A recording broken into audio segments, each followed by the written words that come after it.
Hey guys, welcome back to Doin It DIY. If you're new here, my name's Allison. Welcome to the Doin It DIY family. Today we have 3 super easy Kirklands inspired Dollar Tree DIYs using Dollar Tree peel and stick tile. You're definitely going to want to check these out. Everything you need to complete these projects, should you want to, is listed in the description box below. We're going to go ahead and get into project number 1, these super easy accent wall tiles. I'll show you here in just a second the inspiration from Kirklands. From Kirkland's, they came in a set of 4, and it was $103. I did mine for about $3 each. So if you want to see how I do it, let's go ahead and watch. Everything you need is on the screen, kind of, sort of. We're going to switch those salt shakers out for something else. We're just going to start by taking a piece of Dollar Tree foam board and peeling one of those tiles off and sticking it on. You'll see I have a little bit of overhang because I wanted a little bit more of a clean edge. We're just going to do that for both tiles. This stuff's and my head is making an appearance yet again. We can't get through one video anymore without this. I'm sorry. So these tiles stick pretty well. You don't need to use any other adhesive.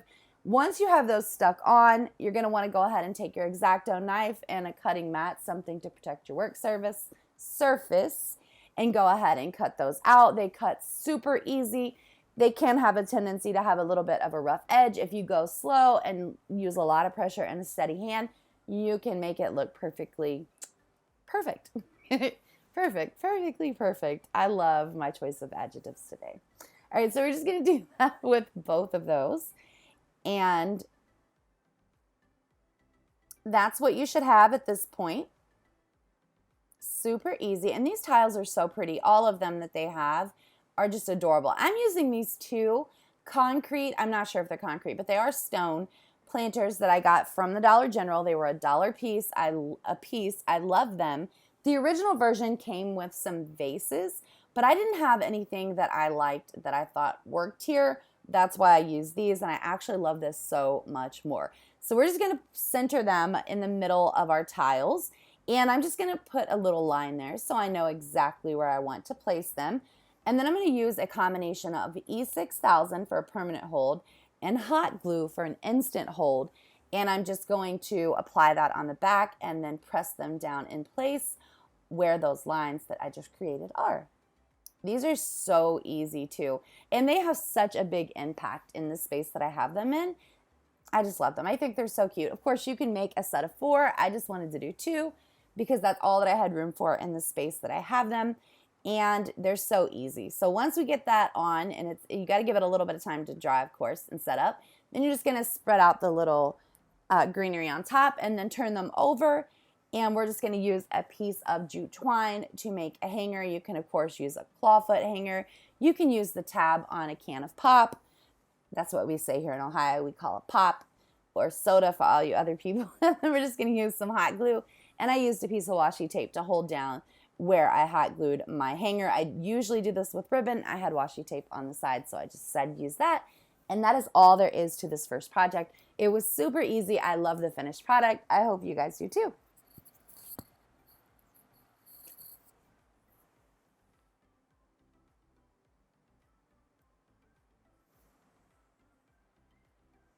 And next up for project number 2, we have this floral embossed metal wall pocket. Well, faux metal wall pocket. That's the version from Kirkland's. This thing is $30 on Kirkland's, and I have it right here so you can see. I did mine for $2. So we are going to just start by taking one of these holiday boxes. This, of course, came from Valentine's Day. I'm sure they have them out for Easter. They usually do for all the holidays. It just happened to be the perfect shape for what I wanted to make. Then I'm just going to go ahead and take my peel and stick tile off, and I'm going to try to center it on the box. And you'll see me kind of pressing the edges down and then like rubbing them to get a really crisp edge. And then I'm just going to go ahead and cut my tile or the excess off the sides directly with it on the box. And it cuts super easy. They stick really well. They are really actually pretty good quality too. I don't know if you guys have ever used these. And I got them a few Dollar Tree hauls ago. I'll link that above for you. But I know that they have them all the time in the kitchen section. These are actually pretty good quality. They really and truly are. I was shocked when I started using them how thick and nice they actually are. So What we're going to go ahead and do, it had a little bit of a dotted border around it, so we're going to cut that off, and we are going to use that as a little bit of an accent, a decorative accent on the sides of our box. Of course, there were 4 sides to that tile, and we're going to just put 2 pieces on each of the skinny sides of this box and then trim it up, of course. We're going to paint this and then do a little bit of distressing, and it turns out so amazing. Then we're going to go ahead and take, I put it on the screen because I don't have the over-the-door hanger to show you. I had these from another project. These you can just wiggle back and forth and pop off, but that's what those 2 little hooks are. And then we're going to go ahead and take a coat of apple barrel paint in the elephant gray, and we are going to paint the entire box. We are going to do all the sides, the bottom, and a little bit inside the box too, because, you know, if you hang it at eye level, you'll be able to see inside. And we're going to kind of make this look metal, but like I said, we're going to sand it down a little bit and distress it and let that really pretty bright copper color come through. And I love the way that this one turned out, probably more than all the rest of them, just because I really, really, really dig the vibe of it. It's so cute. So we're just going to go ahead and give it a really good coat of that. And then I mixed some Folklore metallic sterling silver and gunmetal gray, and I'm just going ahead and giving a whole another coat to that. That, of course, makes it actually look metal. And I didn't show it, but I also gave a coat of this paint to our little hooks because we want it to look, it's all one piece, so you want it all to be very much the same color. And you'll see as I put this on, you still can see the raised embossing of that tile come through. I love that. This just turned out so incredible, and it was so easy and really, really, really cost effective.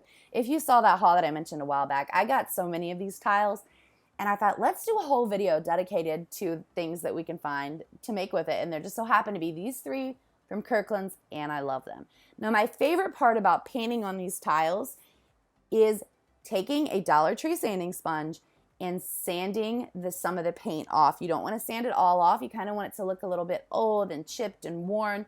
And this does the trick. And I usually like to use 2 coats of paint because it seems to give it the best overall finish once you've done that. But you're just going to take, and you will go through a couple sanding sponges between this one and the next project. Just go down and sand it until you are happy with the amount of distressing and the way that it looks. This is what mine looks like. You can definitely see some of that copper come through, and I love it. And then I had a piece of just regular poster board that I had painted for another project with those same colors that we just painted our box with. And I'm just going to cut a real thin strip of that. This is going to be a faux hanger because the original had that. And we're just going to kind of shape it with a little bit straighter at the top and just glue that inside. And then we're going to take a combination of E6000 and hot glue, and we are going to hot glue those little hooks pointing outward on the back of our box, just like that. And this, you will want to leave it for overnight so that it cures. And this is what the box looks like. I love it so much.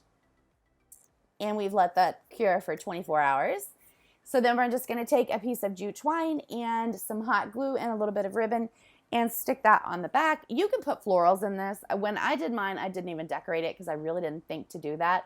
And the Kirkland's version did not have anything extra. You could put some mail in it, honestly. You could just hang your keys on the little hooks on the bottom. You could put florals in it. You could do so many different things with this. I love the way that it turned out. It's definitely a piece that I added to my decor, and I hope you guys liked it too.